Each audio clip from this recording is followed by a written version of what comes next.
Music. Brick by brick by brick by brick by brick. I own 100% of Barstool Sports.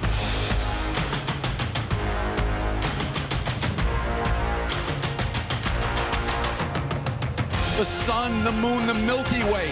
It is getting so close, I can taste it. We can take a bite out of it. This is exactly, and I mean exactly, why Barstool Sports has to exist. It has to. All right, we are live. It's Monday, September 11th. Barstool Radio live in Barstool, New York. Always a little bit of a awkward day. It's a somber day here in New York. It's an anniversary, and we have people here who are affected, and everybody at least knows somebody who's affected. But we also try to keep the show going and give people some funny content and all that. So we're going to do a little bit of both. I think there's a lot to go through here in the Barstool world. We have a ridiculous video that we'll be shooting that I tweeted out last night, and some people took offense to it. But we are doing a OnlyFans collaboration today, and the only day that we could end up shooting it was today. They were all in town last week. They could stay afterwards, and they came on Monday, and it happens to fall on this day. And obviously the juxtaposition of something so completely ridiculous and silly on such a serious day, I think there's some dark humor in that, and we weren't going to make the pageant a 9/11 thing, but we called it that. People definitely misinterpreted. Yes, and I they could thought see we were doing like a 9/11 pageant, right? Like dressing up as like the Twin Towers, which now we kind of got to do. I was going to say, tune into Out of Order next week. Separate thing that happens to be being shot today. Yes, and I could see how people would think that when I didn't explain what it was, but just the thought of when I had to explain to the guys what it was and what day it's on, I find that to be some dark humor. But obviously not meant to offend anybody. We do have people here who were affected by it. Everybody loves to read Large's blog. Last 2 years ago, I sat down with Large and his wife Annie, and we talked about. She lost her father and 8 other people in her life. So she goes through a lot on this day, and sat down with me and her husband and did a great interview.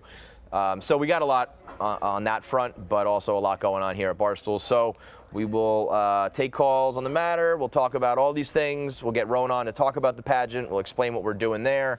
But I think I'm trying to decide what from the Barstool world is kind of the biggest thing right now. I thought the Taylor thing was the funniest. I think so too. Yeah, I didn't think of it in the moment, but when you said are we starting with Taylor, I was like, yeah, I think we got it because we can't stop making Bustin' with the Boys retire. Bro, we're obsessed with it. Wait, let me set the table if you're not familiar with what happened. A clip of Taylor from the college football show. Yeah. No, pro football show. They ran this clip on social media where it's just Taylor Lewan saying, "I'm retired," and everybody starts clapping and saying congratulations, and the rest of the video is him going it's a joke, I'm not really retired. We obviously, because we're dirtballs here at Barstool, chopped that and put it on our account, and it goes viral. Taylor Lewan is retired. He announced it on the Pro Football Show. An insane place to announce it. He even said that is the funniest part of it is the business behind it. Taylor Lewan was like, "Do you think I would waste that opportunity on an appearance on the Pro Football Show?" 36-second clip. Right. That would be so crazy. But what I thought was hilarious is Taylor being like, the Barstool Social Team, this must have just been an honest mistake, because the Barstool Social Team would never do something like that. And I think he meant it genuinely. I would send that tweet being heavily sarcastic, but I think he actually meant it to be like, you guys wouldn't actually be assholes, are you? It's like, yeah, no, they're assholes. They are the biggest assholes. Look at me. Turn the camera on yourself. You're one of the biggest assholes. Yeah, you. Whenever I picture a Twitter troll being mean to him, it's just me, Phil. It's just somebody that's like me, Phil, and it makes me feel better about myself. But no offense. The comparison of when because we went through this with Will 2 minutes ago. Literally a couple weeks ago, but it is. They would probably say it is not the biggest day of their life. It is their birth, their children, or they got married, or something like that. But you could make a sound argument that it is the biggest day of their life. Their retirement. Right? Their retirement. Yep. Like it's a day you're giving up on the dream you had since you were a kid. All this stuff. Biggest announcement of your life, for sure. Yeah, for sure. And it is like the hardest thing. It's like it's been like the one constant in your life. Like it's brought you all this stuff, and you're deciding to step away. It's a humongous moment. If you talk to anybody involved in a sports, like Patrice Bergeron just retired, and Brad Martin, there's a long time where we didn't know what's going to happen, and they're asking players on the team, and the players like, we're going to give them the respect they deserve. It's a big decision. Those are players who know them so fucking well. Yeah. And any Barstool employee who's never met a professional athlete is like, yo, say you retire, say you retire, say you retire, say you retire. Like, Change your Twitter bio. I need a shot for the video. people with like living it are like, no, this is huge. Well, dude, just say you're retired. What's the big deal, man? that begs the question, which one is more, let's call it, insensitive? John Rich trying to force Will Compton into it, or the Barstool Social Team taking that moment away from Taylor Lewan? I think the Barstool should, because it had real implications. We're like Adam Schefter and Ian Rappaport were tweeting out like No way Taylor they Lewan. Of course they did. Oh, like of course. It's like John Rich. Of course. I think if you watch that, you clearly are like, oh, this is a joke bit. video. Yeah. Like if you see that social clip, you're like, oh, Taylor Lewan's I mean, if there's just no reason. It's one of those things where it's like, you thought that was real? It's like, yeah, well, I don't know. It's a clip of the guy saying, I'm going to retire. I have no reason to believe it's not. With hindsight, I'd be like, there's a reason that clip was 3 seconds. Yeah. But like. But you don't, people just, that's something that like by now in the internet era, like every single thing should be analyzed just a little bit before you speak on it or react to it. But you just don't. It's just like human nature to just be like something put in front of me. It looks like that. It seems like it's real or it's whatever. Okay. But you really, at this point, every single thing should be questioned and thought of before you ever think it's real, true, or react to it. Because it would make no sense that he would just go, I'm retired. I'm retired. It is like the perfect thing of he like. He shrugged his shoulders. Yeah. He like, I think in his tweet, he's like, I really didn't want to do this. And then we did exactly what he didn't want. But also, crazy. I feel for them. Why would he do that? Why would he like? If I didn't want it, I'd be like, I'm not doing. Well, no. I'm with. So, I mean, maybe you're just a stronger man than I, but I'm like, yeah, that's what Barstool does.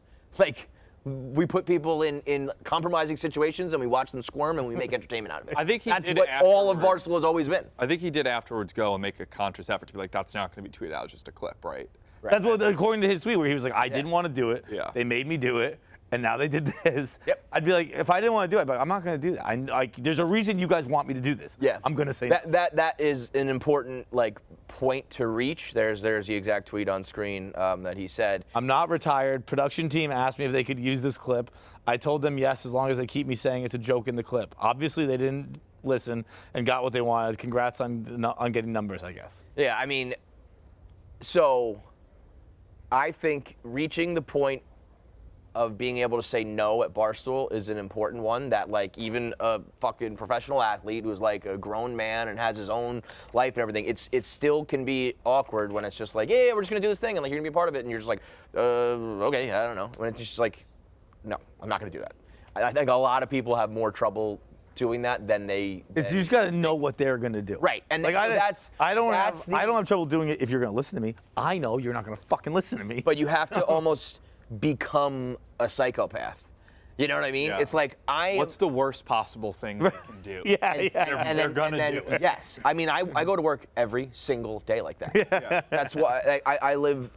That is my code, because for the longest time I would just be like, they're not gonna put that out. They're not gonna make a joke about that. They're not gonna do that to me. And then they do, and it's like, oh yeah. Well, that was your they're word always at the gonna do awards that. when you were Perfect example. The award show is like a whole bunch of funny joke things, and then me weeping about my family. And it was like, but you know what I did? I was like, yeah, why didn't I see that coming?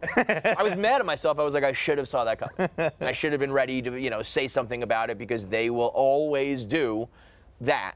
And it's a complete dirtball move, and I hate the people for doing it. But I also am like, that's the game, man. We are in the fucking internet streets. There are no rules. So I don't know what's. It's almost like. Yeah, he's right to be like, this is so fucked up, but it's also like when he says like the social team would never do that. It's like, oh, Taylor! Oh my goodness, Taylor Lewan. That is all they do. Like, especially, I think that came from Viva La Stool. Like, Viva La Stool is just to fuck with your life and get retweets. But it is also very funny coming that, like, I'm just gleaning from his tweet, that production forced him into giving up on his dream job. Well, I also got to say. I'm saying like a week ago. Yeah. We all were hey, listen.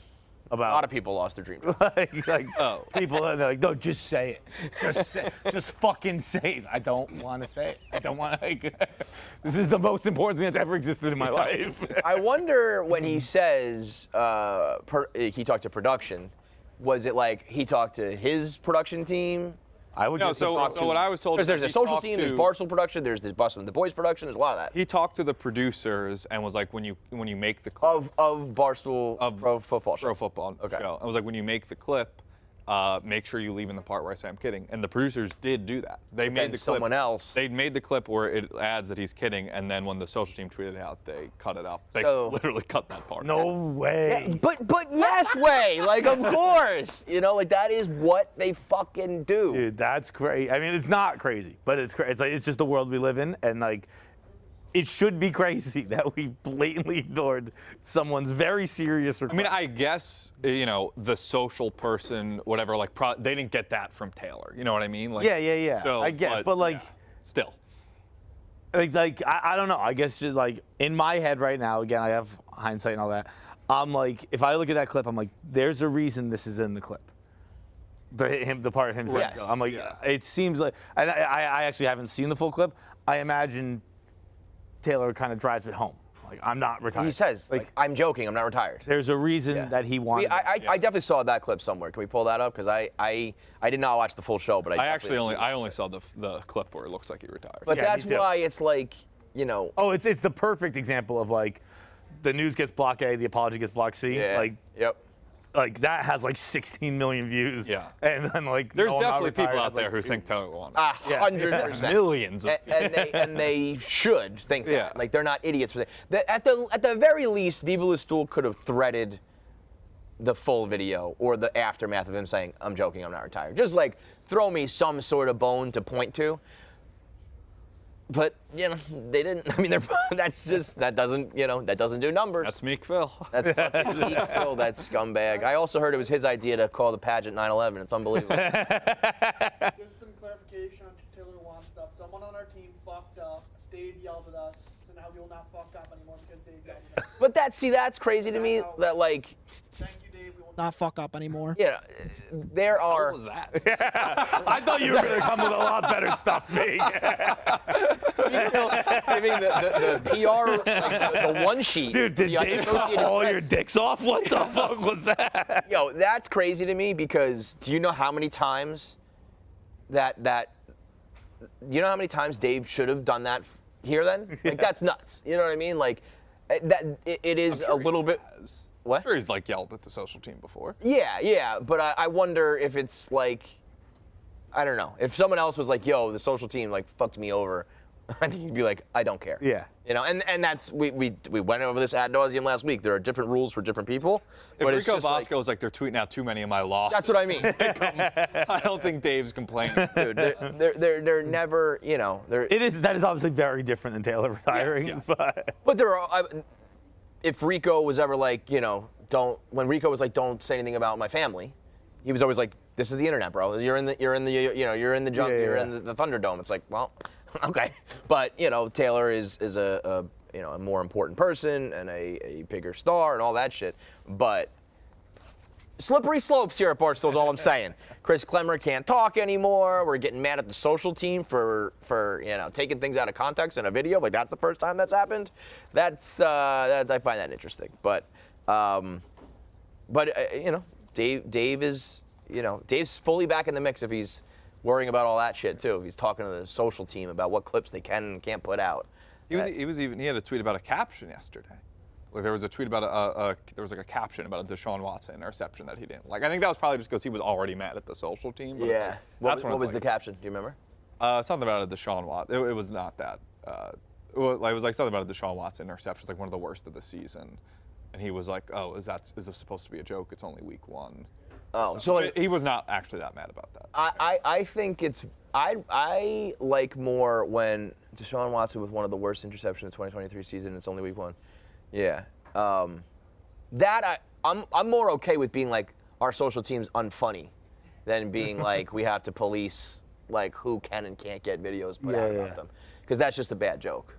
That's just like. I can't say I get that one either. But I thought it was going to say something like one of the worst things Deshaun Watson has ever done. That would be funny. That was the line they had on CBS that this is the freest Deshaun Watson's played.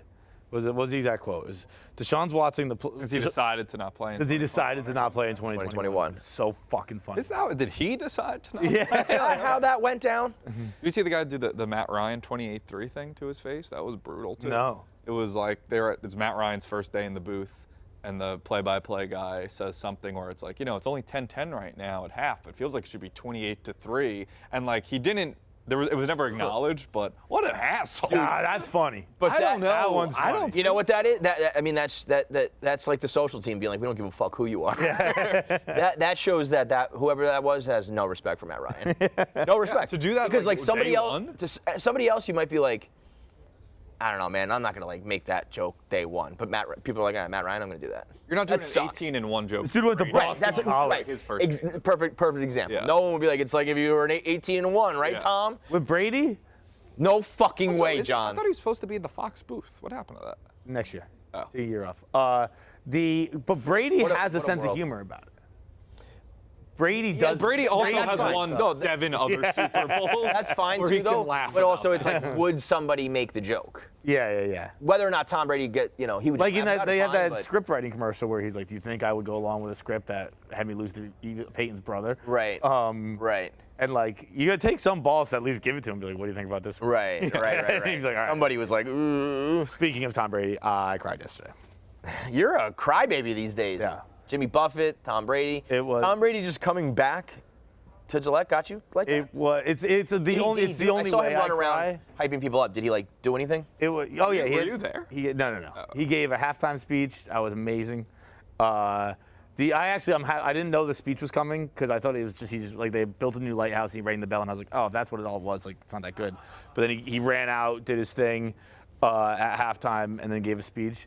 And he said he's a patriot. He's like, no matter what, like our life takes us all these different places, but you should all know. That's like, yeah, you made up after the breakup. Yeah, you got messy. first and foremost. I fucking hated you. You shit I'm on a me. patriot. Yeah. And I was like, I was like jokingly tweeting. I was like, I'm 35 years old and this matters to me. and then I started to cry. I was like, whoa, man. You know that when you're like yeah. Am I about to cry? Oh, there's hope. Tommy, did you cry yesterday? Because of the Giants? Yeah. No. I mean, it was like that. You know what? Between the Yankees and Jason Dominguez needing surgery, that honestly hit me worse. and then the Giants blowout 40-0 opening day. You are the Mets and Jets. Well, let's not pretend that the Mets and Jets have gone on to waves of success. No, you're just down with us. Like you're. Oh, I don't disagree. I got something to say about that. What? There was about a 20-minute period yesterday where it looking like the Patriots might really be a piece of shit team. And the 7 through 6 Super Bowls and all that stuff that helps. But I was like, I don't get why everyone's been so miserable. This is kind of fun. Like, Shut the fuck up. I can't do it. I've done this. I was like, this is fucking funny. It's Like, so fucking. when everything is going as wrong as it could possibly go, it's kind of funny. For one, you've done it for one day. Was Talk there to me when any you've done it part of for you 15 yesterday years. watching the Brady stuff where, I mean, Mac Jones ended up having a good game, but was there any part of you that's like, maybe he comes back this year? No. There early before there Like was to the Patriots, I mean. Yeah, in the offseason, there was maybe a little bit, but yesterday, no. Like a week 8 comes back. Well, I wasn't thinking week 8. I'm thinking like, maybe the wheels fall off a little bit. Maybe I think Mac Jones he won't get replaced. Maybe he gets hurt or something. Yeah. And then Tom Brady's like, you know what? Yeah, I mean, for life. Hey. I think I might have aroused something. Anything could happen. But I mean that is 40-0. Sunday night primetime blowout. But it was so bad. Like I mean, that's fucking insane. Did you see that? Hold on. I remember that 42-3 Patriots Jets Monday Night Football. That they were. That's one of the, that would have been funny to watch as a Jets fan too. Team. Nothing is going. Everything is going as bad, worse than my nightmares. Dude, that and the butt fumble game are just like it just kept. It's like. Wait, actually, take me when the butt fumble happened. Did you laugh? No, I did not. See, no, that would have been hilarious. No, but I feel like if I remember correctly, they weren't a total joke at that point because it wasn't that. 20, that was when 12 and like they had been to a couple AFC championships right around that. It was a couple years after because it was 09 and 10 was the. And then I think 2012 was butt fumble. Yeah, it was at least 12. Yeah, so it was not going well, but it's different for me, like. Everything for me, especially with the Jets particularly, is different because of Barstool. Because there was a feeling of like, it was more just like, fuck, this is going to be so like hard to get through a rundown or ever do anything ever again, If I was a regular fan, like if I was a regular WFAN caller who could just call up and be like, you know what, Mike? I was laughing at them. These guys, they fucking suck. I was just laughing at them. They're putting their heads up each other's asses. It's funny. For me, it was just like, oh my God, I can't believe like how much ammo this is just giving a guy that I'm already like. That Monday rundown is. Oh, the fucking word. But and there particularly was a minute yesterday where Pats looked like they were going to complete the comeback. Yep. Bears were getting stomped by the Packers, and I was like, the Jets are going to get blown out. Meet the new boss. And it's 2010. Yep. That so Barstool, for me as a Jets fan, like I have not allowed myself one shred of fun and excitement with the Jets right now, which sucks because this is legitimately like the best team they've had probably ever. It really is. Like, I would say so, yeah. Like talent-wise, I mean, maybe forget about whatever Joe Namath, but I don't know about that. But but as far as the offense, like they finally have offense. We've had good defenses in the past. They have a fucking stellar defense. Finally have offensive weapons, and now you have a Hall of Fame quarterback. Whether or not we'll see what we get from him, but like this is it, And I'm just for like 15 years now, I've just been the asshole who gets my hopes up and gets crushed every fucking time that I couldn't. There was even years where I would be like, I'm not actually really, like, I don't think the Jets are going to be, like, good this year, but I've got to because, like, this is the gig, and I'm a Jets fan. I represent the Jets fans. Like, this is part of it, And it got to the point where it was like, I can't make fun of the Patriots anymore. There's no angle to play. Brady's won too many times. And the Jets just, like, keep on doing this. And it's just like. Why don't you feel that same way about the Mets, though? I feel like you got more optimistic about the Mets. Totally. I think. And they've both let you down forever. Totally. Well, the Mets I've always said, I would take, like, 1,000. I would, if you gave me one Mets World Series, like, I would give up on everything else forever. Like, it's so much my number one team, there's not even a contest. I think that, again, it was like the Barstool effect, being like Jets, Patriots, and New York, Boston. Not that there was ever a rivalry, but it was like. But there's no Mets, Red Sox rivalry. Right. Yeah. And Dave didn't care about the Mets. There was no Barstool interest in it, but Rex Ryan and the 09 and 10 was when I first started, and that was when the Jets got good and like kind of took over the city from the Giants and the Patriots. So there was like always this Barstool added extra bit to it, and then I'm just like I still am worried. I'm like genuinely worried, and it's the best team they've ever had. Yeah, I think they'll be good. I think there's like someone last night was like, I think there's a chance like the Jets don't make the playoffs, and Clemmer acted like it was the craziest statement of all time. Like Clemmer thought even the notion the Jets might miss the playoffs. See, that's classic Clemmer. Well, there's a couple things. There's people like that who it's just silly because. Right. There's also though, the whole fucking like media world has been sucking on Aaron Rodgers' dick and the Jets' dick, and now all of a sudden I'm seeing things like, are the Jets overhyped? And it's like, well, you fucking did it. You're the guys who overhyped it. Like, I feel like there's a lot of people like me who are going like, I mean, logically, this should really be good. Like, logically, this football team should beat a lot of other football teams, but there's just this part of me that, with all my teams, when it's potentially going to be really good, that's also the potential for the worst pain. Yeah, and usually the pain happens. I let myself have a little optimism before the Giants. I saw that. Can we get Tommy's tweet up? Because this is it. This is exactly. I don't want to be this, and I've been this so many times, and I would rather just wait. But I also wasn't okay. like, The Jets are 4-0. It's actually working. You being like, I'm so happy to go into a Giants season with some optimism, and then it's 40-0 right away. I can't do it anymore. But I've done it for a decade and a half. There's never been a part of me that thinks the Giants win the Super Bowl this year. Like a little optimism is in like the last 8 week ones is like. Who cares? Like they're gonna, if they don't lose today, they'll lose weeks 2 and 3. Right, they're gonna start 1 and 6. Sure. But like they won 9 games last year, went to the playoffs. Like all right, this team's pretty good. Not that I thought they'd win the Super Bowl, but at least maybe they'll be like a fringe playoff team this year. And I mean, just 40-0. My 2 problems right now with the Jets. One is a real problem. The one problem that can be your undoing is what the Jets have, is the offensive line.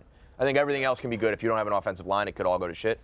Second is more of a ridiculous thing, but it's like you really only have, what, a 1 or 2 year window with Aaron Rodgers, right? And then you're going to be right back to where you've always been, looking for a quarterback. So that means this has to work right now. And so you're asking me the question, will the Jets win the Super Bowl this year? And if I can't say yes to that. I just like, that's just crazy. To be like, yes, it's going to work. They're going to win the Super Bowl this year or next year. It's not in my DNA. And if you're one of those optimistic fans who can, maybe you're younger or maybe you're more optimistic, God bless you. I just can't do it. It also I will never do it. Is classic Jets bad luck, where this window is when the AFC East and the AFC as a whole is as stacked. It has to be Patrick Mahomes' era. It has to be, I mean, you could argue they're the 6th or 7th best team in the AFC. And it's the best team they've ever put together. Really, really good. I also think that there's a chance where they are like fucking awesome. But yes, based on, the AFC's, the state of the AFC right now, you can't put them anywhere at the top yet. Yeah, no. They might be, but you can't yet. And that's what's crazy, is they put together like a super team. It's like a super team. It's like, they might get a wild card. Right. It's, well, how the fuck does that happen? I just can't believe there are other football teams that are just like, yeah, no, we're going to make the playoffs. It's fine. Like, we're just totally fine. I can't. How? How does that fucking happen? I'll tell you how. Little man named Tom Brady. Yeah. But even like you look at the Bengals and it's like, I don't know, what if Joe Burrow like regresses and it's like fucking, you know what I mean? Like there's just things that can happen. Yeah. As you were saying, seem to happen to me. And you were talking about the small window, and I was like, wow, that is crazy to like, you just go out and you get a guy and you hope he can get it done in a year. That's a lot of pressure. That's a big burden. I wonder if there's a man that could do it. Has anyone ever done something like that? Immediately? Take a dog shit franchise with a 1 or 2 year window and then just fucking win the Just did it. Yeah. And I will say this. I don't want to admit this because I in recent years, decided to like rally against Aaron Rodgers, and then I got him. like the most mush of all, because I got to a point where I was just like, why does this guy get all this praise when he really hasn't gotten it done? And then they're like, and now he's your quarterback, and I was like, fuck. So there's just. It's a very strange season for me personally. I don't know if there's a lot of other Jets in the same boat. I'm sure there are on some level, but I mean, the Jets being good is something, like, it sucks that in the early days of when they were good, it was the early days of Barstool New York, like the early days. Right. There was just no, like, even when we beat the Patriots in the playoffs, I was like, haha, like we beat Dave and the Boston Stoolies. If that happened now, I would never stop talking about it. It would be the ultimate victory lap. It would be so much bigger than it was. Back then it was like, I remember being like, can I make fun of the boss? Like, this guy just hired me. Like, I don't want to lose this job, sort of thing. I'm sure he wouldn't be too hard on me if it was the other way around. Dude, I've definitely had thoughts, maybe not with sports as much, but definitely things where I'm like, I'm not gonna say that about him. He wouldn't do that to me. Learned that the hard way. So, what do you have to say about all this McDonald's I see walking around? McDonald. I was Kelly gonna. Keegs. I mean, Oh, did Kelly finally deliver on her let's presidential McDonald's? Let's take a little Yeah? snapshot of Kelly's presidency so far. She's been in France for 3 weeks, and 100 people got laid off, and now she got McDonald's. Madam President. Hell of a job. Hell of a job. Graces us all time. Listen. Graces us with her presence. Comes down from her ivory tower to give us fast I'm here. food. I'm For here. everybody who still has a Oh, job I'm here, sorry. here's a Big Mac. Are you turning your nose up? You're not allowed to have one now. Forget it. It's not for you. Yes, I got the McDonald's like I promised I would. It took a long time, like I said it would. We were as talking well. like McDonald's Efficiently corporate. getting things done. No, I was. Figured out how to eat her. I Classic coordinated government this with politician. McDonald's corporate. So yes, thank you to McDonald's really? for helping. Yes. Yes. Like what? I know how to get things I done. love did you McDonald's. get? It did take you Fuck a month to ton. get Go it. look in there. A fuck ton. Like It is. It's a we know- lot. Like get, 50 Big Macs. Big Like, Macs? Yeah, Okay. Big Macs. We have Big Macs, cheeseburgers, nuggets, and fries over there. John. And a million Oh sauces. wow. Yeah, I I mean, might have to go to the bathroom real quick. Yeah. Go grab quick. I there's don't gonna be a know. lot of people going to the bathroom. I'll tell you that much. Yeah, well, and yes, I am back from my trip. Really unfortunate timing for that trip. Huh? That was Worst timing in the world. unbelievable. I was sick to my timing. stomach. And I didn't know what to do. Did it ruin your trip? Yes, Absolutely. absolutely. Yes, Absolutely. it did. Absolutely, yes, it did. She came to me. They knew I asking was how going to on this handle trip. it, and Yeah. I didn't say it, but in the moment I was thinking, you're not going to enjoy this, so don't go. Yeah. There are it was a definitely trip things that I will not go planned- to Yeah, when it was I a trip that I know- had planned for 8 months. It was like this. It wasn't just the. I tacked on a few days to do wine stuff to bring back Wine with Kelly. Shout out Wine with Kelly, follow it everywhere. That was intentional for work. So the first 4 days I was doing like work stuff, but also drinking wine in France, and then the next week I was in Greece on a writing/yoga retreat, which was really cool, hosted by this author that I know well, and it was it was exciting, it was different, whatever. Yeah, it was a real relaxing time. It wasn't. Everybody it just wasn't. picking their feet up. No, it wasn't relaxing at all. It rained the entire time. I've been sick for the entire time. I'm still like on a deathbed. Yeah, you know what I mean? Yeah, I sound. It's like Sleepy So Joe no, Biden. don't worry about it. She's not even a month into her term. Little Wayne. Greece was rainy. France was perfect. France had perfect weather. Gallivanting around Europe. Greece was bad, but How hard is it, Kelly? Tell us. Listen. When you have guilt like I do, you know that I was sick to my stomach the whole time. I felt like shit. I couldn't enjoy it. I didn't post anything. Like I felt like a real asshole. And now That's the worst. Today spot we're to here. be in, Oh. when you're like, yeah. I think like, I gotta do this. I mean, like I gotta go to my grandpa's funeral, I guess. I'm sorry. You almost should have just you should have recorded all your videos and waited a week and put them out as if you were on the trip. Well, I thought about You know what I doing mean? that, but Like, I had okay, already been. It had been 2 days where I Yeah. was putting them out. I couldn't just suddenly stop, and I was like, So "All right, that's the this is tough insane." decision. Is do you just go radio silent and be like, I hope nobody notices I'm gone, or do you put out a bunch of stuff so that you could be like, well, Yeah, I just told imagine. it. I Working told this in on advance. working. No, listen. I talked about this in advance. I planned this trip. I was gonna just be posting. I didn't think anybody would care. It's football season, whatever.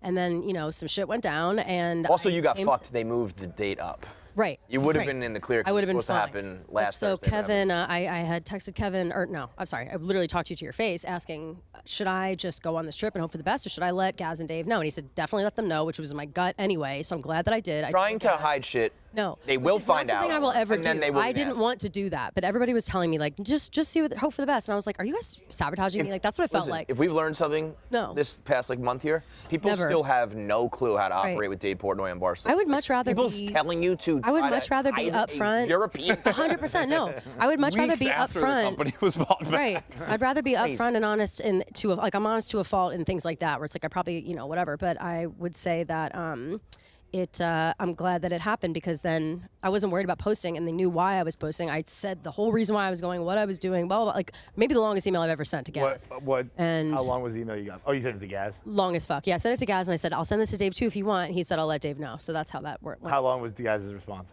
He just was like, I'll let sounds Dave know. good. I'll let Yeah. Dave know. Yeah. Totally. By the So- way, sorry, real quick. Speaking of Gaz, last week when I put the bald cap on, I went to go find Gaz to get like a Spider-Man picture. Yeah. And I'm asking around people. I'm like, where's Gaz? Where's Gaz? I hear he's upstairs in the conference room. So I go upstairs in the conference room in the ball cap to see Gaz looking over, and he just goes, And it's the only time in my entire fucking life I've seen guys be like, hang on, something serious is happening here. I'm What do you think it was? I think it was nothing. I think it was I had a fucking bald cap on, and he knew what was coming. That's hilarious. That bald cap?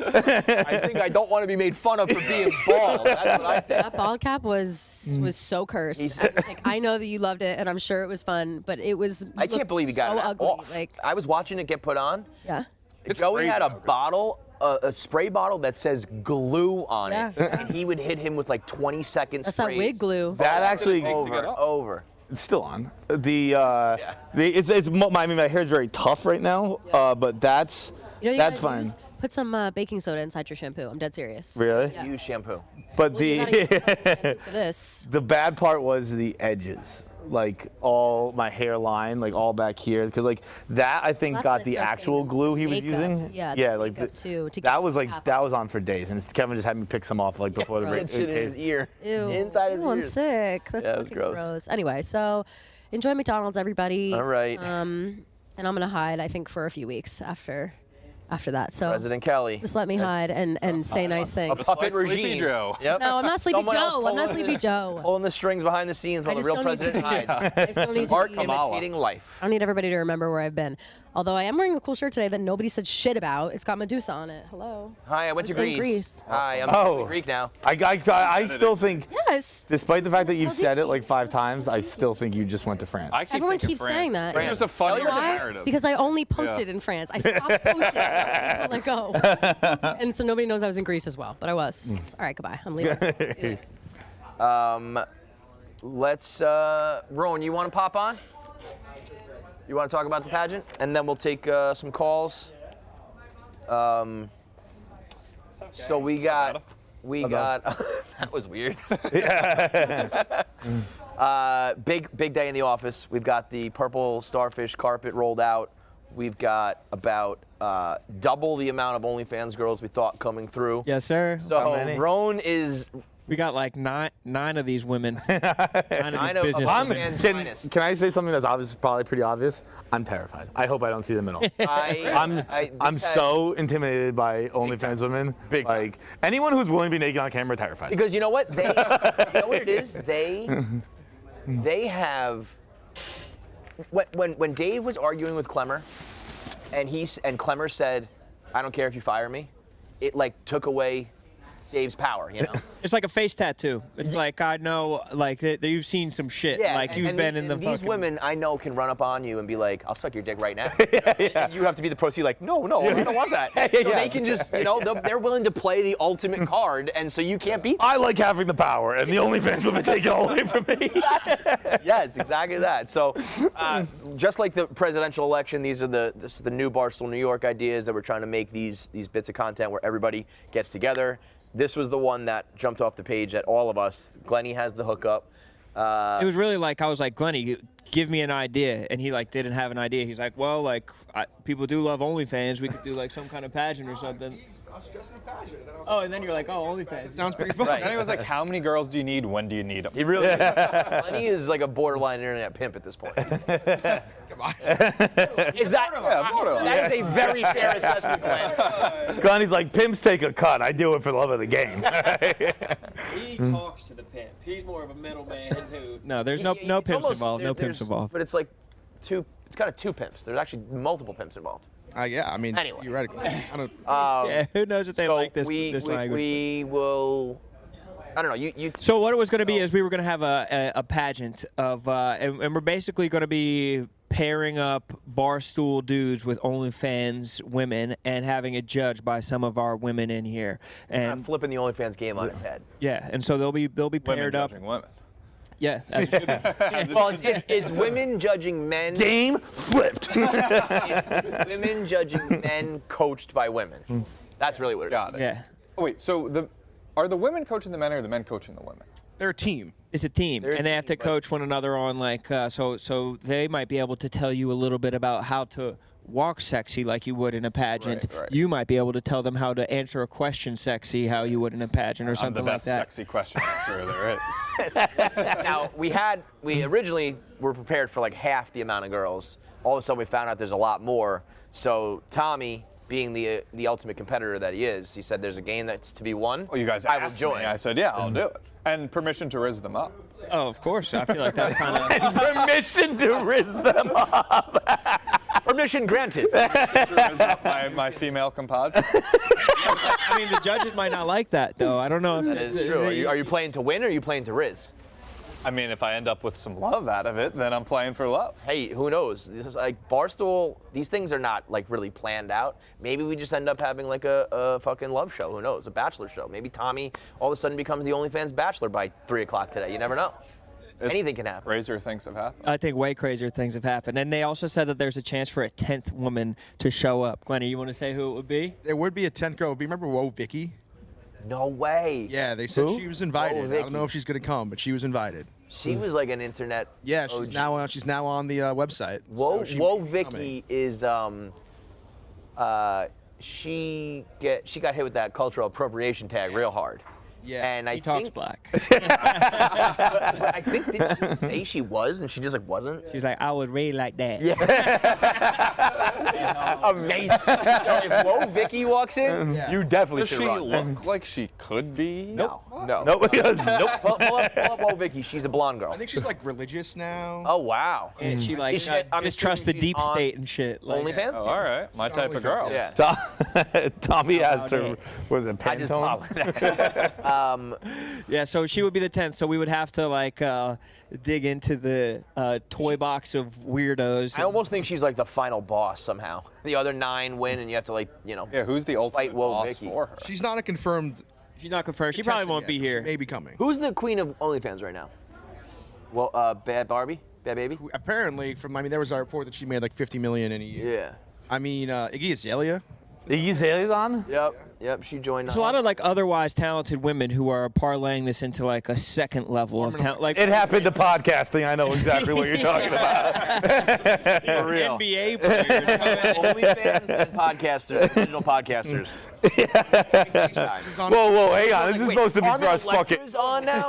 Yeah. Gross, folks. So I'm just grateful that Rone is here, and you're very good at this stuff because I don't know how I wouldn't even know how to run this shit. I was literally thinking about it as I was like falling asleep last night. But it's good for my brain. I think it's like good problem solving. It's like, Yeah. okay, we're going to have the 10 or the 9 women walk in, and then we're going to have the 9 Barstool employees walk in, and then we're going to have the women pick the men that they're going to be paired up with. They're going to go down and pick the men. And they're going to go change into their formal wear and plan their talent. So they're going to come out in their formal wear as a couple for the first time, and then they're going to do their talent in front of our judges.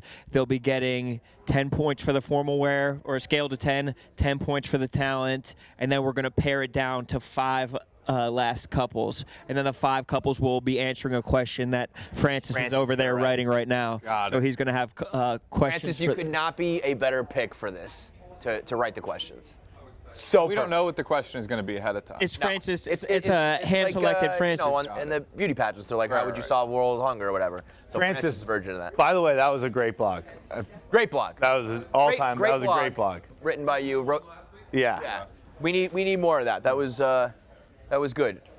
Yes, I texted you. Yeah, Francis texted me and said, you told He said we need more of this. How good your blog. I told him. I said, I think you've become a little bit, trigger gun shy. After, losing your job and then coming back and thinking you're going to lose it again. And I said, fuck all that. Do what you do. Yep. And you did it. And you I did it in a did. very smart way. I tried my hardest, and Danny Jackal DM'd me and said that was super funny. Dude, And Danny seemed Jackal's cool. one of, she's out on got an a thick island skin, I doing her think. own thing. Yes. And is, racking up numbers, has her shit sponsored, doesn't fucking take any, doesn't take offense to anything, and just does her shit. Yes, but I had that exact same impression about another female coworker once, and I was dead wrong. We're dead wrong. You're dead wrong. So I'm not going to go singing her praises quite yet. We'll see. Yeah, give it a week. See if Danny replies. Yeah. All right. So, without revealing it, do you have what type of questions you're like? I'm working on it right now Yeah. because they just asked me to do this. So Are you gonna take it like the way pageants do it, like a? I think I'll take a socioeconomic question, or is it gonna be like a Barstool question, or what can we expect? yeah. I think anything to make these women really think is what I'm going for. That's what we all want to see. Yeah, you have some for the fellas too. Yep. that they're with? Yeah. Okay. Bet. Yep. Cool. All right. Can't wait. Glenny, what's the full name of the show again? Yeah. What is it, Glenny? I think that's just the first inaugural Only Stands pageant. Glenny the was first inaugural. It's got to be the inaugural. Actually, that was the problem with the title. First inaugural. That's first inaugural. the first The inaugural. original, it was the first inaugural 9/11 OnlyFans Memorial Pageant presented by Glenny Balls. Something along those lines. We're ditching the 9/11 part. And Glenn said, if my name's on it, he did it in a very, like, New York way. he was just like, I would prefer that it's not that, but if it is, okay. He didn't want to be like, no, I'm not doing it. I didn't want to be like, we're doing a 9/11 Memorial OnlyFans pageant presented by me. That is, but listen, idea. that is so goddamn funny. It's yes. not disrespectful either. They do like a 9/11 football game and like a fucking 9/11. There's a never forget parlay today. I don't know if that's confirmed. I've seen that. No, it's real. That's From, real? Not our sports book. There's a sports Crazier out there things have happened. with the never forget. Crazier. They took it down. Yeah, I would I'm sure they imagine. did. Just like we had to change our name. Lenny Boss was also just like a second ago. He's like, dude, I'm worried that Dave's gonna get mad about this. Why would Dave be mad about us doing a video? I don't know. He just scares me. I'm 7 years in. I'm still scared of him. You shouldn't be scared. This is like you taking initiative. You're going to be the host. You're going to be like the Ryan Seacrest of this pageant. I'm excited about that. Let me ask you, what is there a vibe after Clemmer's tweet and shit that Dave will get mad at you if you speak up about There's been stuff? a vibe about 7 years of that. I was scared. I didn't fuck that guy. No. At this point, we call that vibe an environment. We call that the I job. love him. He's a pleasant guy, but I'm still scared shitless of him. When I did see that he went down to Cantor Fitzgerald today, I was like, oh shit, this might be a thing. Somebody from Barstool doing something for 9/11 while we're doing the 9/11 pageant. But anyway, Do we have the full roster of guys? We're pretty close. We needed one to just kind of confirm, but I think we have the full. You want to rattle off the guys? I got my notes. Want to rattle off the guys and the girls? I don't need. For the girls, we need. Yeah, the guys are Clemmer, Dana, Frank, Meek, Phil, Dukes, Tommy. Vibs, John Rich, and maybe Ev. Ev is still We have to TBD. talk So we need one more TBD. And then Joey and Pat might be out. Dave, do you have any comment on the story that came out today? I haven't read it or anything. I just saw something happen. The official comment is. Wait, what is this? Sayeda. So he did ask for. Am I on? Yeah. This is the guy. Somebody insulted like his girlfriend or something like 20 years ago, or like Oh, a girl really? she was friends with. On the blog? Yeah, like a long time ago. Okay. And he has now talked, written, tweeted, I think 50 plus times, various organizations, all hates us. Bubs, you don't know this guy? Silverman? I did. He wrote the big Yeah, Daily Beast article. Yeah. Again. Yes, okay. So So he did what were you another calling one him? today. Syed is like his. Syed. Oh, okay. All right. Right. Yeah, he's a lifelong hater. Right. He's been worming around in the weeds for like 20 years. Silverman makes sense. So yeah, he's deleted close to 30 things he said about us. He's still got like 50, but he wrote. Do you see the article This is today? the most grasping at straws I've ever seen in my life. The official comment came from Bss123456, which we do not use burners. That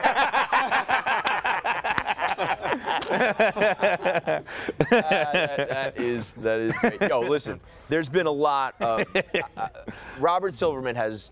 It is just his lifelong dream to finally have one of these things stick, and they never do. What was this one? It's about Ghost accounts. like throwaway burner accounts that we use.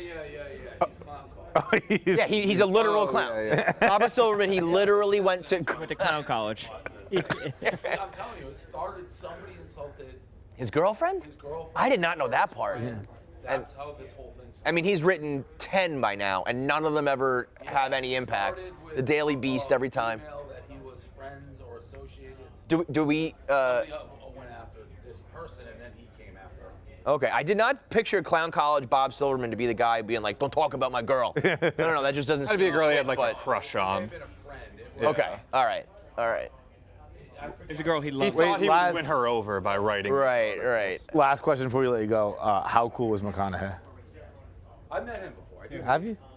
Oh, yeah, for the gentleman.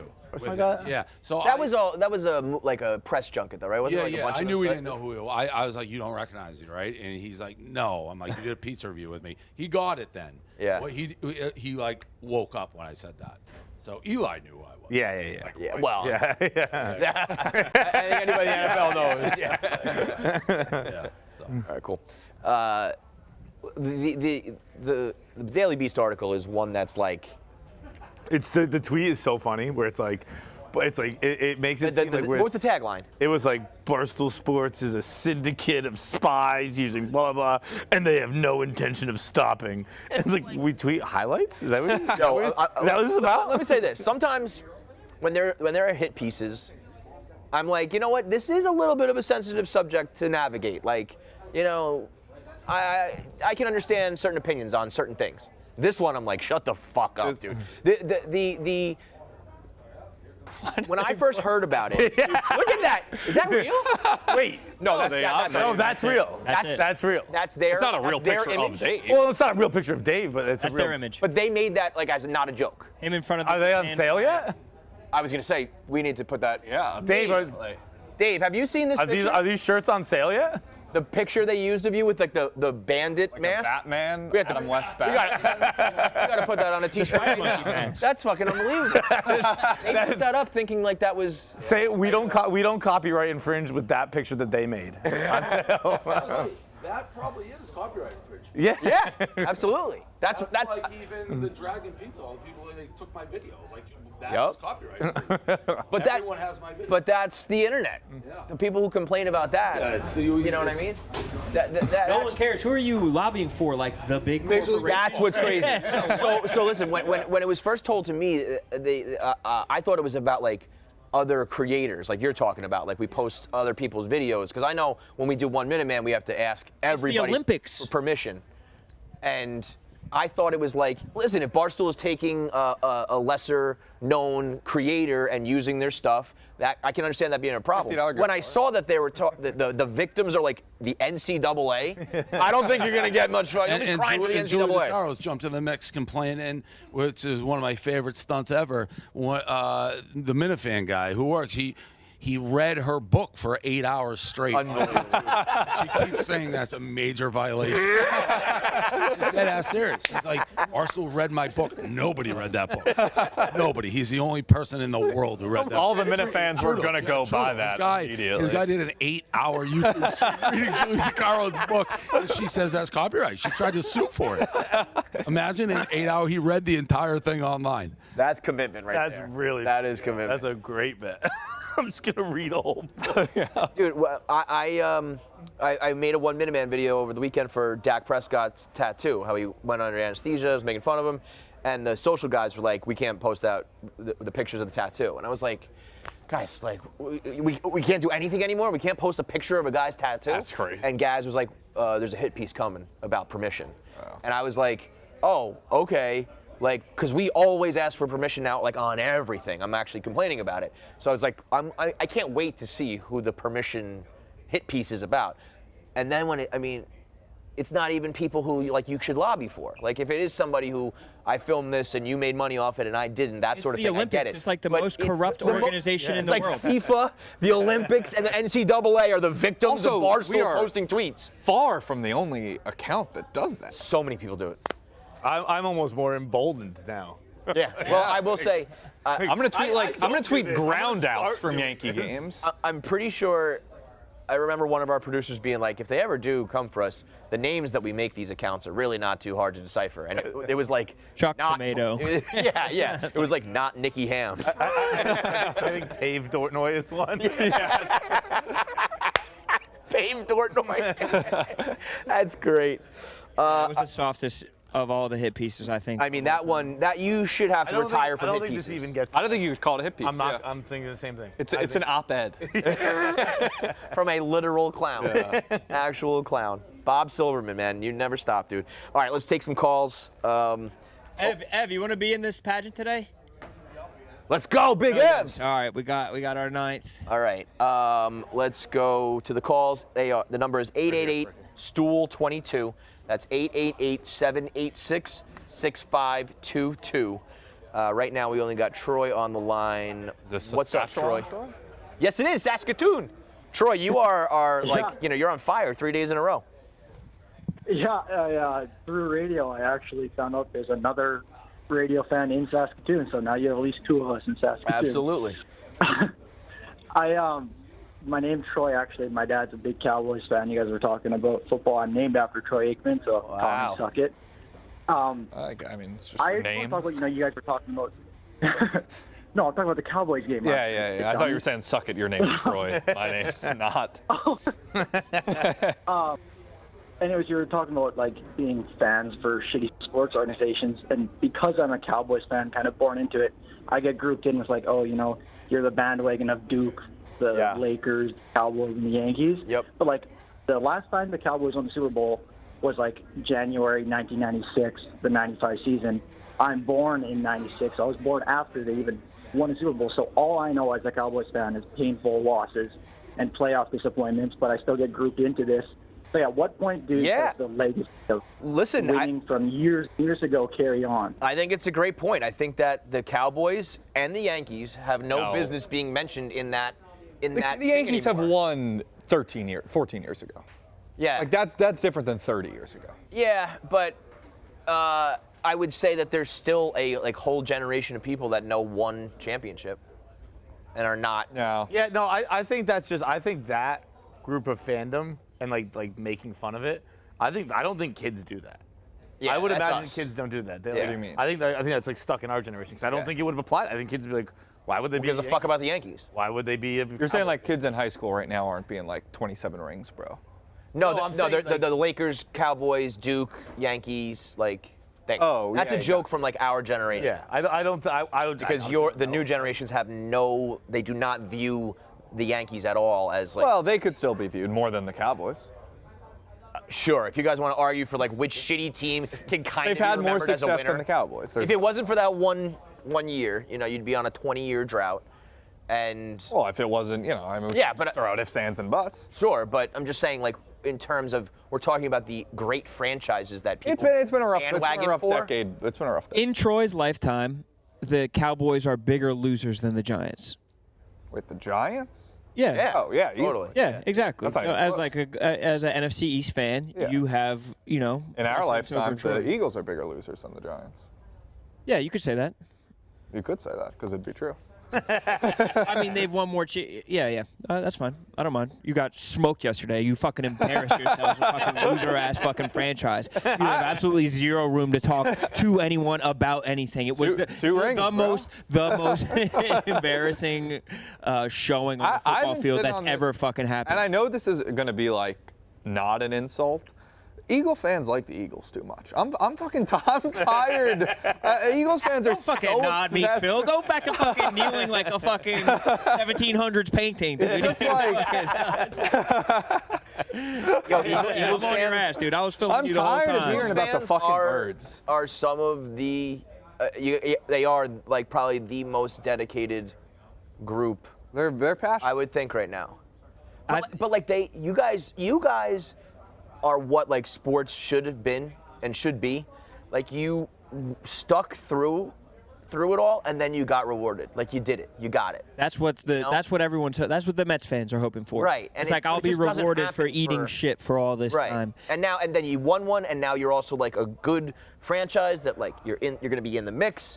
Like I think Hopefully. for years to come, you never know. Though. But like it just feels like that doesn't happen for the other loser. The Phillies losers were like, you guys were with us, and then Phillies got good, and then the Eagles came along. It's like It's like if the Vikings became a great team. I don't think it would happen in Minnesota either. There's something about Philly, the dirtbags as a whole, where like it is.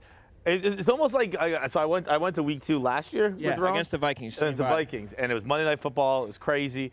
And I wore Kelly green because I didn't give a fuck who won or won that game, and I wasn't catching a punch for it. Yep. And I was like, this is like sports. Like yes. it almost felt like people haven't gotten priced out of tickets. I'm sure they have, but like it almost felt like no, but dudes will get a second mortige on their house for it. Like, even if they you are priced absolutely out, have been, and they still find a way to going get and crippling They sell a debt. few more oxys on the street to get them. There is something to be said for. I hate whenever people would make fun of Philly and Smitty would write a blog being like, or Mo would write a blog being like, well, actually, like these people also got stabbed in LA and shit. The angle is like, yeah, we're fucking blue-collar dirtballs, and we love it more than you, and we won, so fuck you. The stabbings are crazy. The stabbings are. Someone got stabbed preseason. Yeah. Raiders, Niners. They stab like crazy. The Raiders stab. The annual stab. Raiders, Niners. The Raiders. It could be Oakland. It could be Las Vegas. They have an annual stabbing. I feel like Raiders fans just are allowed to bring knives into stadiums. I think it was in a fast food restaurant. I forget which one it was, but like I threw my hands in. I was like, they stab every year. They just stab everybody. Crazy. Dodgers fans stab a little bit. Dodgers and Giants fans, they have their little stabbing. Like, don't they know guns are legal? What are you doing stabbing? I respect it. We'll take a couple more, and then we're going to end with St. Anne. She's on the line. So let's go to Clay from Indianapolis. What's up, Clay? Kevin. What's up, brother? Everyone in the comments, all they want to talk about is, I'm sick and tired of the suck fest. Oh, it's just KFC rambling on. All we get is KFC content. What do they expect? What do they expect? This is Barstool Radio now. We're not getting Za jumping on the table. We're not getting Dave roasting Rhea. It's different. I love this content. I love the old content. Quit bitching about the new content. Don't watch. Also, just don't fucking watch. I don't understand. Well, also, I mean, listen, if Za wants to jump on a table and Dave wants to come on and roast people, Bro, what the fuck are you talking about? Clemmer and Dave just went back and forth explosively just last week on this exact show. I would say we've almost, if I could script how the return of Barstool Radio would go, it's almost like perfect to a T. Yeah. With the unfortunate, the layoffs being the inspiration for the content, that sucks, but everything else has been like people coming on and off. Dave's been in the mix. We've had fights with employees. We've had guys versus girls. This is exactly how I could script it. Yeah, anything I do is always going to have a huge group of haters who just don't like me and say whatever about me. It's just, I've moved on. I do appreciate people who sometimes are, I love this one I get all the time is like, hey man, I love your shit. I don't know why everybody hates you. I'm like, bro, guess Thanks, what? Dude. You just didn't need to say that part, you know? You just didn't need to do that. So I'm over it. I appreciate the people that want to say that, but if I'm over it, you should be over it too. All right, let's go to our girl, St. Anne. She's on the line. It's a very tough day for her every year, and I don't know if there's anybody who handles it more with grace and class than her. So, Anne, how you doing? I'm good, thank you. How you guys doing? Thank you for having me on. We're good. Yeah, we're just gonna wrap it up. So we figured having you on to talk about everything would be the appropriate way to wrap up on 9/11. So I know it is very tough for you every year, but you've also done a lot of great content and interviews and talked about it a lot, which I'm sure helps a lot of people who have gone through something similar as you. It does. I think talking about things really helps tremendously. We weren't going to do it originally, and I actually have the big man sitting next to me. He's on too. We weren't going to do it initially because we really never spoke about it. Mm-hmm. So he wrote the article, which ended up being tremendously cathartic, right? Wouldn't you say that was tremendously helpful? Yeah. No. And then you had us on last year, and it was just, it just takes a load off your shoulders. So I appreciate it. Blew my mind when you said to me, we've never actually talked about this. And I was like, God damn, you are the most Irish motherfuckers in the world. if the McCarthy family didn't tip you off, not talking about family tragedy for 20 years, that was all the proof I needed. You said something to me today that hit me, and I don't know if the video's out yet or not, but I sent it over to my brother to edit.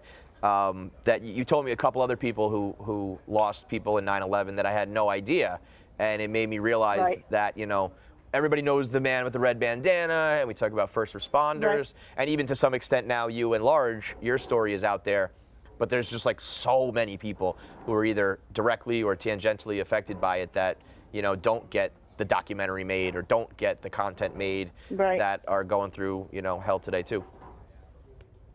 And that's hard. like, I think of all these people who suffer in silence, like on their, like, not suffer, I mean, I know we hadn't spoken about it, but like people who go through things with parents who pass away from cancer or some long illness, and they do it by themselves. I don't know how they do it. I had a nation behind me. Like, it was, honest to God, I don't know how they do it. Had you not known about those other people before? I did not. Yeah, and I, you know, you mentioned how I think some of them don't talk about it publicly, so maybe that's why I didn't know. But I was like, you know, you could be right next to people and working with them or know them and not know that, you know, they went through something similar. But so do you find it it helps you that there's like such a, you know, like you said, there's a nation behind you? Because part of me, I think I would maybe like want to be alone or like not want to have to put on a face or do content or whatever it may be. At first, I probably, you know, I didn't really have a choice. Yeah. It kind of happened. Like, people were watching me. Like, when I worked on the trading floor, when I was working on the floor of the New York when it happened, and one of the guys in my booth knew that my broker was up there. So when I got onto the trading floor, I walked on at 8:48, and like Tommy ran over to me. He's like, "Did you see what's happening? Are those guys still at breakfast?" And I was like, "They were. Like, they should be down." But at that point, everybody, you know, I worked on the floor. There was 10,000 people that worked in that building with me. Right. So they knew like word spread so fast. So like everybody was in my booth crowding around like as I was trying to call up. So it wasn't like I was able to ever have that moment of that come to Jesus moment without people around me. You know what I mean? And then with Large being up on the trading desk at Citi, I shared a booth with Citi. So the only way we could really speak was through the tie line. So everybody on his desk knew immediately because they were in the booth with me. And now, like, all eyes were on him as well. So it was like, you know, well, and everybody loved him. Like, everybody knew them. There was 8 guys altogether. Like, And those 8 guys each had, what? Oh, I'm sorry. I was just going to ask if you could talk a little bit about your dad and just who he was and what kind of guy he was. Wall Street of gentlemen of Wall Street. Rone. Yeah, please, Large. So, so he was a guy. So I got out of college, and I was pretty fresh-faced. I had this like thick hair. Beautiful hair. When I got out of the shower, when I got out of the shower, it was one of those things where I would have to shake it out towards the back, almost like a Tarzan movie kind of. So when I went down to the floor, like there was one guy who was just like he was like a known badass, like a known asshole, especially to everything I would have said would have been great to clerks and stuff. So nobody wanted to work with him. He had chewed up a couple of clerks and spit them out, but I was like a newer guy. I mean, first day I was on the floor, I had to do like a hot dog order for, you know, a booth, a specialist booth that had like 25 guys in it. And I just graduated from a pretty good college. I was in a full suit. And so I got everyone's hot dog order. I went out to the cart, and I went down the whole booth. Like, you know, you had mustard and onions and a Coke. You had this, and a knish, and blah, blah. So I got them all right. And then when I finally got to the end, it was Rick. And I was like, all right, you're a cream soda and a knish and blah, blah. And he's like, oh, you're the new kid, right? I'm like, yeah. He's like, Notre Dame? I'm like, yeah. He's like, how much do you think your parents spent on that? I said, I don't know. I did a lot of it in loans and whatnot. He's like, but roundabout, you think your parents spent, you know, $100,000 on your college? I said, yeah, maybe all in they spent $100,000. He's like, cool. Go home tonight and tell me you didn't fuck up my hot dog order. And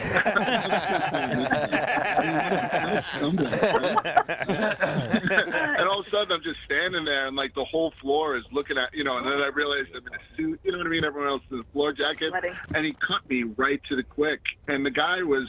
He was like 5'7" or 5'8". But for some reason, like, he always seemed taller than me. He's just a very imposing dude, like a loud guy, originally from Brooklyn, the whole thing. And then all of a sudden, when we started working together, and then, you know, effectively robbing the public, he and I got so close. We had a Hamptons house together, and he was the type of guy that if he would have made it further, you know, like if he wasn't killed so young, he's the type of guy that probably would have bounced his last check. He spent everything. He had a really great time. And that's one of my hugest regrets. My biggest regrets is that my kids never got a chance to be spoiled by this dude, because he was the type of guy that really, really made sure that his family had a good time and took care of his kids and whatnot, and then took care of me. And then when I, you know, finally got the courage to leave the firm to go to one of his biggest, not competitors, one of his biggest customers, which is a good thing for him because I continue giving him business. That's when I had the balls to tell him that I had been sleeping with his daughter for a couple of months. And then, You dog. Yeah. And then he was like, really? I was like, yeah. You remember the bonus that you gave me that I was disappointed? He was like, yeah. I was like, I took it out on her ass.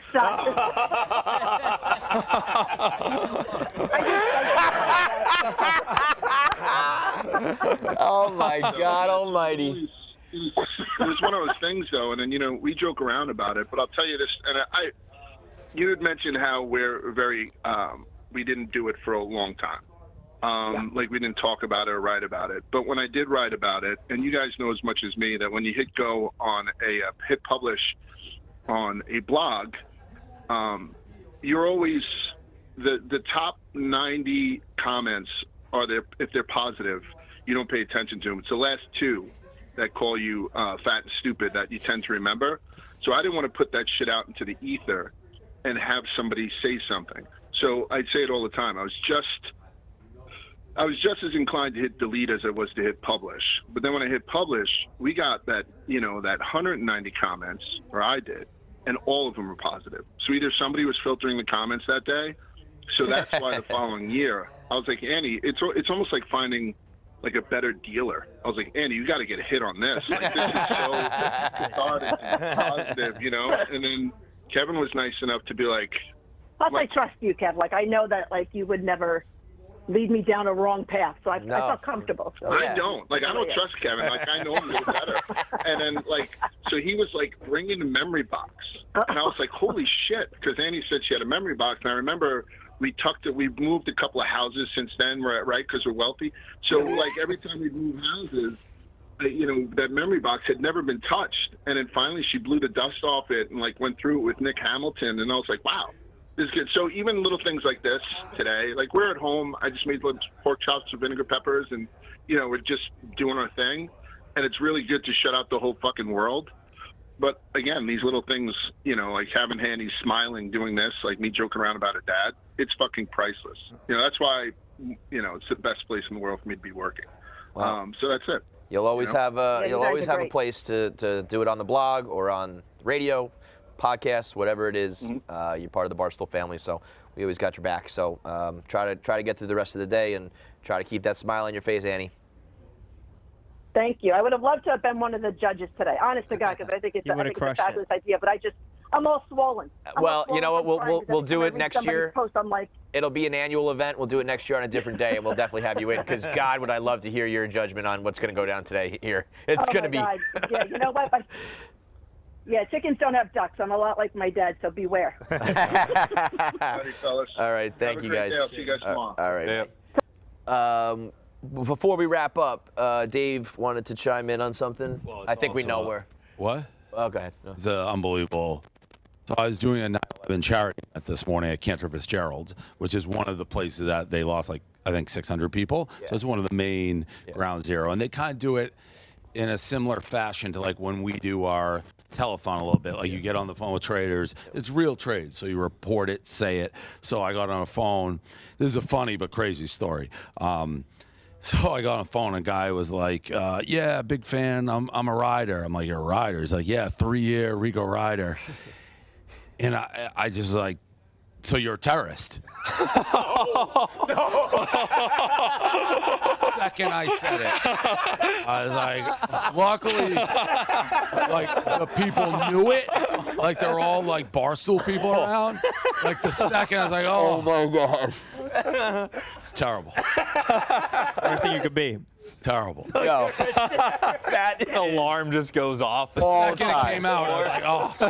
Because I had, like, we have all the, like, all the images of him, the Rico Riders, and, like, was anybody like, what? No, there were stoolies around, but it was, thank God, I was in a section where it was like people knew what I was Eli talking. Manning's like, what? Yeah. Yeah. Oh, it was the second it came out, I was like, oh, it was terrible. Wait, did Meek have to do with that? Did he put that out? No, Meek Phil, my fantasy advisor. Oh. I had the choice between Cole Kmet and Tua, and he told me to take Cole Kmet. Oh, yikes. That one hurts. What? That one hurts. Meek Phil. Your first step is having Meek Phil be your advisor. Look at him. Wow, you're a terrorist. All. Who says I was like hearing humor? whispers of him talking to Phil. I thought it had something to do with 9/11 and Meek Phil. Yeah, I was like, what the hell is this story gonna be? Real quick. Wait, can I plug 2 things real quick? Yes. Talk for a little bit. First, we did last week. We did Frank Cooks for the entire office, and the video I think comes out tonight. Yep, tonight at 8 o'clock. Yeah, it was. Main Barstool YouTube. Main Barstool YouTube. It was truly something. Like all of the deep fryers went down. It was like 5 hours of us cooking. Like it was fucking an absolutely miserable, terrible time. So I think it's going to be a great video. I was talking to you after, and you literally looked like you just ended a shift in the kitchen. I like was you were like out of the the bear. woman, like, Yes, chef. Yes, chef. I heard it was good. I unfortunately didn't get to eat The it. chicken was, or I don't know, but I don't know if we want to spoil, but. Yeah. Well, I guess watch the video. Well, I will say that right now, the bar for Tank cooking is the charred ribs, which is the funniest thing I've ever seen in my life. When he charred. Oh, charred. I think it's a jar of ribs. No, when he burned the ribs at like 1,000 degrees for like an hour, and he just looks at the camera. So, I mean, people kept on coming up to us being like, "No, this is good." Like I was their grandmom who like slaved over something. Like, dude, I know it's supposed to suck. Like this is supposed to suck. Like we're trying to. This sucks. Oh, at one point during the filming happened on last Friday. I know what you're going to just say. It's an all-time Frank moment. Wait, am I involved in it? Yeah. Okay. It's an all-time Frank. It's maybe the funniest Frank the Tank moment. Wow. I mean, no, that's a high. That's high. It's up there. It's top 10 though. Involved in it. It's top. It's a very Frank moment. Okay. It's perfect. It's perfect. It went off. If you had to describe Frank the Tank, you would show them this 20-second clip. So definitely watch that. And then tomorrow night is episode 3 of Barstool's Most Dangerous Game Show, and like. It's good as fuck. Like I know that like reality shows are probably coming to an end. Like the big budget, like jumping out of airplane shit is coming to an end. Watch this while it is here. It is legitimately like just good programming, good gameplay, beautifully shot, like fucking contentious, drama-filled, like anything you would want in reality programming. It's very good. Jacket. Jacket. God. You can play with me. You be dressing. That jacket. You be dressing. That jacket. Dude, I hate you. That jacket is John Dutton Yellowstone level. Yeah, it's assholeish. He was wearing that jacket, and then everybody all of a sudden had that big fucking collar. Like when people are in the streets wearing that multicolored shit, know that Rone was the one that put it on. That multicolored women's jacket that I was wearing. You'll know where the fuck it came from. Hell yes. But yeah, check those 2 things out for sure. And then what do we think next week will be the OnlyFans? Maybe by the end of this week or maybe early next week. I don't want to put it too much. Also, the next one that we're working on is, and I just want to put it out into the world now, just because we're not like hiding things anymore. Yeah, no more fucking secrets. It's going to be like a Francis versus Marty Mush like. Athletic decathlon. Ooh. Who's a better athlete with an undercard of who's a better athlete between Big Ev and Chris Klemmer. Yo, Big Ev versus who? Marty versus Francis. Okay, I thought I heard Klemmer. I thought it was Marty. And then Klemmer That's not gonna be a against very engaging one. Big Ev as the undercard. That's kind of a good. Marty and Francis is like true athleticism versus like Marty athleticism. Right. Like Marty can gonna be close. just do things, and Francis is like I can jump high and run fast and lift things. You know. Also, what I love is Big Ev has somehow taken like a 40-yard dash out of the competition. I mean, like speed's not athleticism. Like one thing he knows he's the man is nimble. He's first to 3. Did you see him run through the tires? Yes, he was this chopping weekend? his legs. I mean, he ran through those tires. Fucking hit the tackle, fumble recovery. He was nimble. Who is this? Big Ev. Yeah. He was dancing out there. He Twinkle claims toes. he's a better athlete than Klemmer. Klemmer claims that he's a better athlete, so that's a perfect undercard. This is another really video is. that we'll like cook up, find a cool way to do, and just do it. I saw a clip that could be a bit of a foreshadowing of Francis Marty, where I saw it the other day, and it was like 2 bodybuilders versus a rock climber. Oh.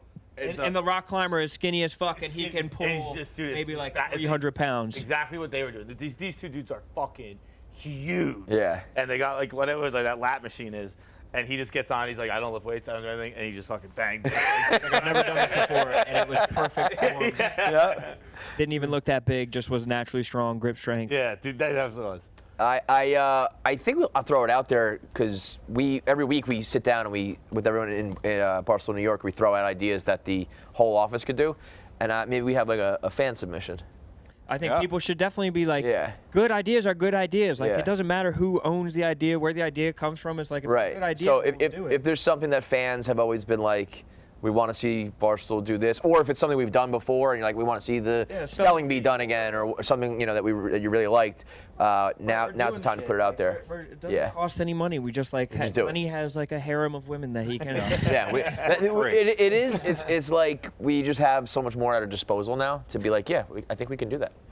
We can pull off pretty much anything. Nothing. It's just like takes a little bit of like the most base level organization. Like if I can organize it, anybody can. Yep. All right. So let us know any ideas you want to play out. I was texting with Taylor. I don't think we're going to get it in time, but maybe we'll hear from him tomorrow on Retirement Gate. And we'll be back tomorrow, same time, 12 o'clock on Barstool New York.